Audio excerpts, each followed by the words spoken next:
ಕಬ್ಬು ಕೃಷಿಯಲ್ಲಿ ಸ್ಪ್ರೇ ಮಾಡುವ ಮುಂಚೆ ತಾವು ಕಬ್ಬಿಗೆ ನೀರು ಕೊಡುವುದು ತುಂಬಾನೇ ಇಂಪಾರ್ಟೆಂಟು. ನೀರು ಕೊಟ್ಟಾದ್ಮೇಲೆ ತಾವು ಕಬ್ಬು ಕೃಷಿಯಲ್ಲಿ ಸ್ಪ್ರೇಯನ್ನ ಮಾಡಬೇಕು. ಮಹಾಗಣಪತಿ ಕೃಷಿ ಕನ್ನಡ ಯೂಟ್ಯೂಬ್ ಚಾನಲ್ದಲ್ಲಿ ಎಲ್ಲ ರೈತ ಬಾಂಧವರಿಗೆ ಸ್ವಾಗತ ಸುಸ್ವಾಗತ. ಕಬ್ಬು ಕೃಷಿಯಲ್ಲಿ ಅಧಿಕವಾದ ಇಳುವರಿಯನ್ನು ಪಡೆಯಲು ಸ್ಪ್ರೇ ತುಂಬಾನೇ ಇಂಪಾರ್ಟೆಂಟು. ಸ್ಪ್ರೇಯನ್ನ ಯಾಕೆ ಮಾಡಬೇಕು ಮತ್ತು ಯಾವ ತರಹ ಸ್ಪ್ರೇ ಮಾಡಬೇಕು ಹಾಗೂ ಯಾವ ಸ್ಪ್ರೇಯನ್ನ ಕಬ್ಬು ಕೃಷಿಯಲ್ಲಿ ಮಾಡಿದ್ರೆ ನಮಗೆ ತುಂಬಾನೇ ಚೆನ್ನಾಗಿ ಇಳುವರಿ ಬರುತ್ತೆ, ಅದರ ಕಂಪ್ಲೀಟ್ ಡೀಟೇಲ್ ಇವತ್ತು ಚರ್ಚೆ ಮಾಡೋಣ. ತಾವು ರಸಗೊಬ್ಬರವನ್ನು ಬಳಸ್ತೀರಾ ಅಥವಾ ನಮ್ಮ ಜಮೀನಿನಲ್ಲಿ ನಮ್ಮ ಮಣ್ಣಿನಲ್ಲಿ ಎಲ್ಲ ಪೋಷಕಾಂಶಗಳು ಇರ್ತವೆ.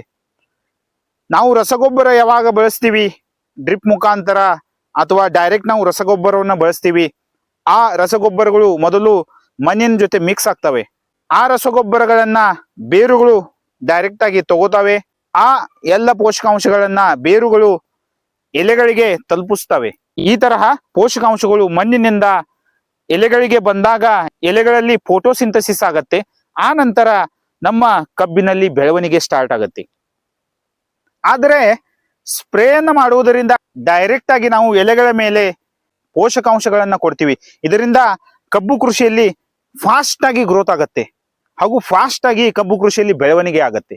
ತಾವು ರಸಗೊಬ್ಬರಗಳನ್ನ ಮಣ್ಣಿನಲ್ಲಿ ಹಾಕ್ತೀರಾ, ಅದಾದ್ಮೇಲೆ ಬೇರುಗಳು ತಗೋತಾವೆ. ಆಮೇಲೆ ಎಲೆಗಳಿಗೆ ಆ ರಸಗೊಬ್ಬರದಲ್ಲಿರುವ ಪೋಷಕಾಂಶಗಳನ್ನ ಬೇರುಗಳು ಎಲೆಗಳಿಗೆ ತಲುಪಿಸ್ತವೆ. ಆ ನಂತರ ಗ್ರೋತ್ ಸ್ಟಾರ್ಟ್ ಆಗತ್ತೆ. ಸ್ಪ್ರೇದಲ್ಲಿ ಫಾಸ್ಟ್ ಆಗಿ ಆಗತ್ತೆ. ತಾವು ಡೈರೆಕ್ಟ್ ಆಗಿ ಎಲೆಗಳ ಮೇಲೆ ಪೋಷಕಾಂಶಗಳನ್ನ ಕೊಡುವುದರಿಂದ ಕಬ್ಬು ಕೃಷಿಯಲ್ಲಿ ಬೆಳವಣಿಗೆಯು ತುಂಬಾನೇ ಫಾಸ್ಟ್ ಆಗತ್ತೆ. ಅದರ ಸಲುವಾಗಿ ತಾವು ಸ್ಪ್ರೇ ಮಾಡಿದ್ರೆ ತಾವು ಡೈರೆಕ್ಟ್ ಆಗಿ ಪೋಷಕಾಂಶಗಳನ್ನ ಎಲೆಗಳ ಮೇಲೆ ಡೈರೆಕ್ಟ್ ಆಗಿ ಕೊಡ್ಬೋದು. ಇದರಿಂದ ತಮಗೆ ಫಾಸ್ಟ್ ಆಗಿ ರಿಸಲ್ಟ್ ಬರುತ್ತೆ. ಈಗ ಕಬ್ಬು ಕೃಷಿಯಲ್ಲಿ ಆರಂಭದಲ್ಲಿ ತಾವು ಯಾವಾಗ ಲಾವಣಿಯನ್ನ ಮಾಡ್ತೀರಾ, ಪ್ಲಾಂಟೇಶನ್ ಅನ್ನ ಮಾಡ್ತೀರಾ, ಆ ಟೈಮ್ದಲ್ಲಿ ಕಬ್ಬಿನಲ್ಲಿ ಬೆಳವಣಿಗೆಗಾಗಿ ಈ ಸ್ಪ್ರೇಯನ್ನ ತಾವು ಮಾಡಬಹುದು. ಇದರ ಕಂಪ್ಲೀಟ್ ಡೀಟೇಲ್ ನಿಮಗೆ ಈ ವಿಡಿಯೋದಲ್ಲಿ ಇದೆ. ಇದು ಕಬ್ಬು ಕೃಷಿಯ 1ನೇ ಸ್ಪ್ರೇ ಆಗಿದೆ. ಅದಾದ್ಮೇಲೆ ಕಬ್ಬು ಕೃಷಿಯಲ್ಲಿ ಮರಿಗಳ ಮಹತ್ವ ತುಂಬಾನೇ ಇರುತ್ತೆ. ಮರಿಗಳ ಸಂಖ್ಯೆಯನ್ನು ಹೆಚ್ಚು ಮಾಡಲು ತಾವು ಈ ಸ್ಪ್ರೇಯನ್ನ ಮಾಡಬಹುದು. ಇದು 2ನೇ ಸ್ಪ್ರೇ ಆಗಿದೆ. ಇದರ ಕಂಪ್ಲೀಟ್ ಡೀಟೇಲ್ ನಿಮಗೆ ಈ ವಿಡಿಯೋದಲ್ಲಿ ಸಿಗತ್ತೆ. ತಾವು ಅದನ್ನು ನೋಡಿ ಮತ್ತು ಆ ತರಹ ತಾವು ಕಬ್ಬು ಕೃಷಿಯಲ್ಲಿ ಸ್ಪ್ರೇಯನ್ನ ಮಾಡಿ. ಅದಾದ್ಮೇಲೆ ಮರಿಗಳ ಸಂಖ್ಯೆ ಎಲ್ಲ ಕಂಪ್ಲೀಟ್ ಆದ್ಮೇಲೆ ತಾವು ಕಬ್ಬಿನಲ್ಲಿ ಹೈಟ್ ಅನ್ನ ಹೆಚ್ಚು ಮಾಡಬೇಕಾಗತ್ತೆ. ಅದರ ಸಲುವಾಗಿ ಯಾವ ಯಾವ ಟಾನಿಕ್ ಅನ್ನ ಬಳಸಬೇಕು ಅದರ ಕಂಪ್ಲೀಟ್ ಡೀಟೇಲ್ ನಿಮಗೆ ಈ ವಿಡಿಯೋದಲ್ಲಿ ಇದೆ.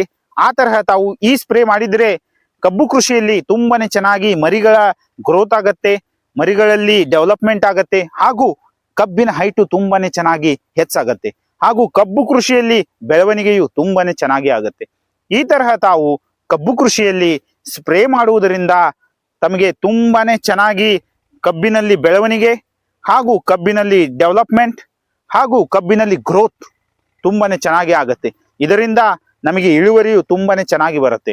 ಅದರ ಸಲುವಾಗಿ ತಾವು ಕಬ್ಬು ಕೃಷಿಯಲ್ಲಿ ಸ್ಪ್ರೇ ಮಾಡುವುದರಿಂದ ತಾವು ಡೈರೆಕ್ಟ್ ಕಬ್ಬಿಗೆ ಬೇಕಾಗುವ ಎಲ್ಲ ನ್ಯೂಟ್ರಿಯೆಂಟ್ಸ್ ಎಲ್ಲ ಪೋಷಕಾಂಶಗಳನ್ನ ಡೈರೆಕ್ಟ್ ಎಲೆಗಳ ಮೇಲೆ ಕೊಡಬಹುದು. ಇದರಿಂದ ಫಾಸ್ಟ್ ಆಗಿ ತಮಗೆ ಗ್ರೋತು ಸಿಗತ್ತೆ. ಈಗ ಭೇಟಿಯಾಗೋಣ ನೆಕ್ಸ್ಟ್ ವಿಡಿಯೋದಲ್ಲಿ. ಥ್ಯಾಂಕ್ ಯು, ಧನ್ಯವಾದಗಳು.